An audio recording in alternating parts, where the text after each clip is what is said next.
Hello and welcome to the third episode of this Impact Save, still on the same day of taping. Good show for you tonight. Last week we got similar ratings, so similar complaints from our broadcasters. I don't know if we might have to get some smaller broadcasters maybe. Maybe Impact broadcasters in real life don't really work in the game. They might be a bit too big for the standard of what we're putting out. By now, if we haven't, you will have seen this, but I will have, I'm recording these sort of in bulk, so I'll be able to make any changes from the comment section in probably the next probably from episode after the pay-per-view onwards, so like 5 and 6. So let's get into the show. Good show, 18 segments, 115 minutes. Took not that long to book, but we've a couple things set up for next week in this show, so it should be a good one.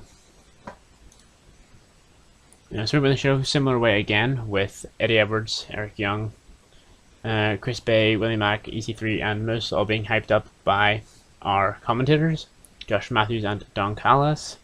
Obviously because last week Eric Young attempted to leave Willie Mack lying, along with Chris Bay's help. But the save was made by Eddie Edwards, and then of course Moose was cutting a promo after his match and was attacked by EC3. They get a 39. 30 for the main event hype, Eddie Edwards, Willie Mack tag team match against Eric Young and Chris Bay. 30. 29, hoping for better.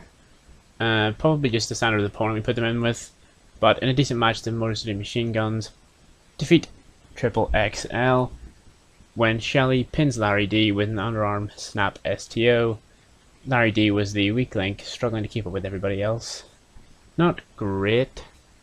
50 for Sabin, 55 for Shelley, and then 27s and a 37 for Issy Romero. So maybe there's a big gap in Triple XL. I can't say I'm familiar with the tag team, but maybe we should get AC in more singles competition. I actually don't know if that's a good idea or not, but maybe I'll have to watch some clips from them on Impact.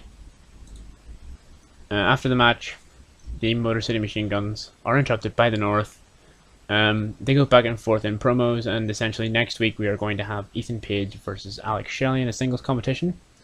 So yes, for most of this show we will have tag team competitors. For most of next week's show we'll have tag team competitors in singles matches, and for most of this show we have singles competitors in tag team matches. It is revolutionary booking over here at Impact at the minute, but you gotta do what you gotta do to keep the story flowing. 44, 43, the best segment so far for these four. The angle gets a crowd hotter, as we are having Mazin's talk show, which the name of which does escape me. Locker Room Gossip, is that it? She has essentially a gossip talk show. Ace Austin sits on the couch with her. Madman Fulton may be standing behind. They're talking about, how Ace feels about the new faces coming into Impact and maybe taking spots.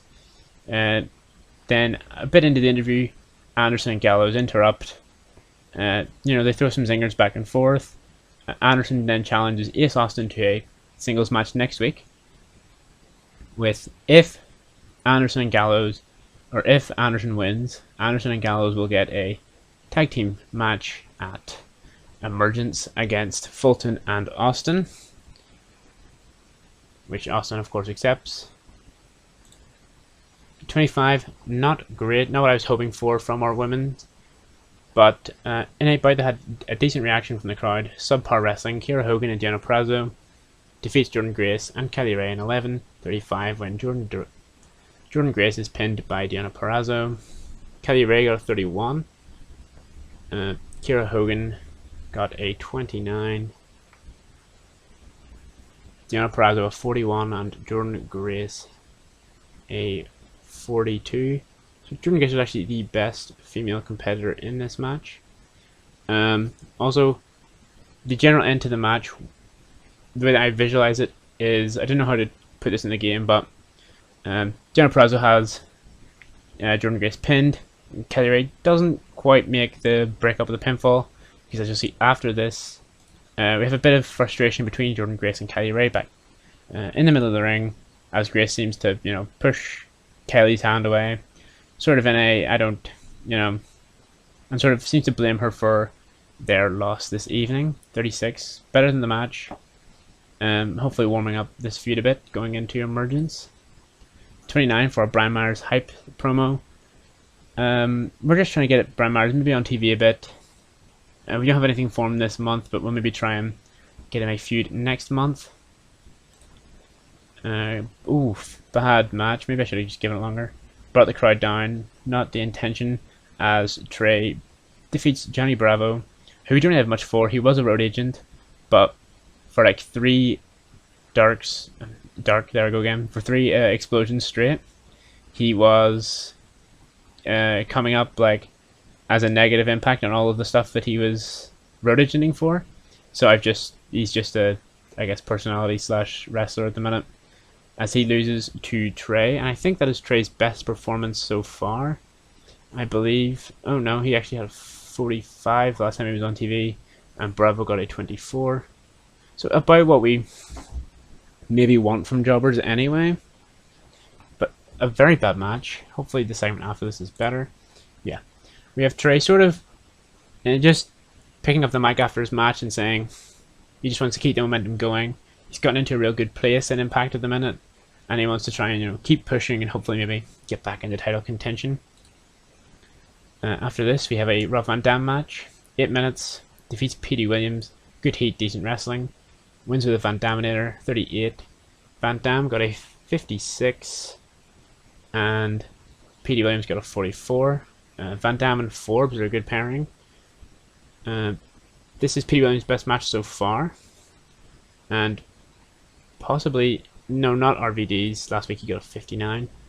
But again, good performance from Van Dam, shorter match. And again, just heating him up a wee bit for next month when we're going to probably use him more. As RVD picks up the mic after his match and says he may not have won, but, at Emergence, him and Kitty Forbes will be there, and they will be making a big announcement at the pay-per-view. His performance was fantastic in this 40, so not bad. Moose and EC3, split screen interview with Josh Matthews, a bit like the WWE do, or used to do. They done a good one a while back, was it with Samoa Joe and Brock Lesnar? If you've seen that, kind of that same visual. Moose on one side, EC3 on the other, and we have sort of Moose does a lot of the talking, a lot of answering Josh Matthews' questions. EC3 doesn't talk much, and then maybe uses his catchphrase somewhere in there about controlling the narrative, and just generally frustrates Moose with his lack of being willing to talk in this interview. Then we have a quick segment. Rhino and Heath Slater are playing cards, chatting about how last week he came close, but and he sort of prompts Rhino to maybe get the band back together. They reminisce about the good old days before they're interrupted by Reno Scum, who challenged him to a match next. It lost heat for their angle, which isn't good, with a 38, but we go straight into their match. 24, again, not a great match, but we tried to cool down the crowd. I thought the crowd would still be disinterested, but, we're trying to learn how to tweak everything. The match got a lift from their tag team specialist bonus of Reno Scum. It was good announcing quality, good color commentary. Rhino got a 47, Heath a 45, a 27 for Luster, and a 26 for Thornstown. Good performances all around, just to get, Heath a win in this column, and I think this is the first time Rhino's been in a match at all yet, so it's just good to keep them, get some wins in their columns and let them grow a bit into contenders. Then we have a quick interview segment. Madison Rayne has been very busy tonight, as Eddie Edwards and Willie Mack come out of their locker room on the way to the ring. Interview quickly with Madison Rayne, where Willie cuts a passionate promo about how, he still wants to get revenge on Eric Young for injuring Rich Swann, but Eddie promises that neither, they're going to keep their emotions in control and not get too carried away tonight. But that is not exactly what happens. In a decent match, Chris Bay and Eric Young defeat Eddie Edwards and Willie Mack, as Eric Young pins Willie Mack with a spiked piledriver. Eddie carries the match in terms of in-ring performance. As we said previously, you want him to be a standard bearer. Bad match. 28 is not a good match. Where are we losing points for this match? Is it because I screwed the crowd earlier? Eddie's fatigued, so we might need to give him next week off. Inconsistency, holding back inconsistency. Severely burned out crowd, so that could just be because of the massive tapings that we've had to do today. But I feel like some of the other matches have been better than this tonight. Have they? But this was our storytelling match. The story basically essentially being what we prefaced earlier. Willie Mack getting emotional and getting distracted and taking his eyes off the ball, allowing EY and Chris Bay to capitalize. Willie Mack got a 43, so not bad from him. Eddie Edwards was the 54, about what we've came to expect from him. Eric Young a 44, and Chris Bay a 43. And then I think there's one more segment. Yes. Just a quick stare down between Eddie Edwards and Eric Young after their match to close the show. Show overall gets a 32, loses us popularity. Not a great show. Hoping for better next time. Don't have enough interesting stories, which means we probably lost heat in a couple of our segments. It did increase popularity in 12 regions.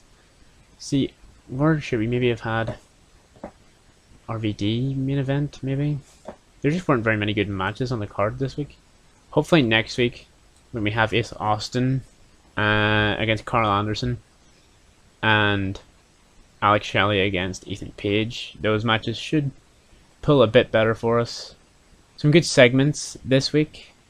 Obviously with the 47 for the EC3 Moose segment, Van Damme's 40, Anderson, Gallows, Fulton and Austin getting a 43, the Guns getting a 44 in their segment. So there was some good stuff going on. We just maybe needed to tweak some of the placement of where our stuff goes. That is all for this week. Not sure when these episodes will come out. Maybe after I've gotten to the pay-per-view we'll release some. But thank you guys again for watching.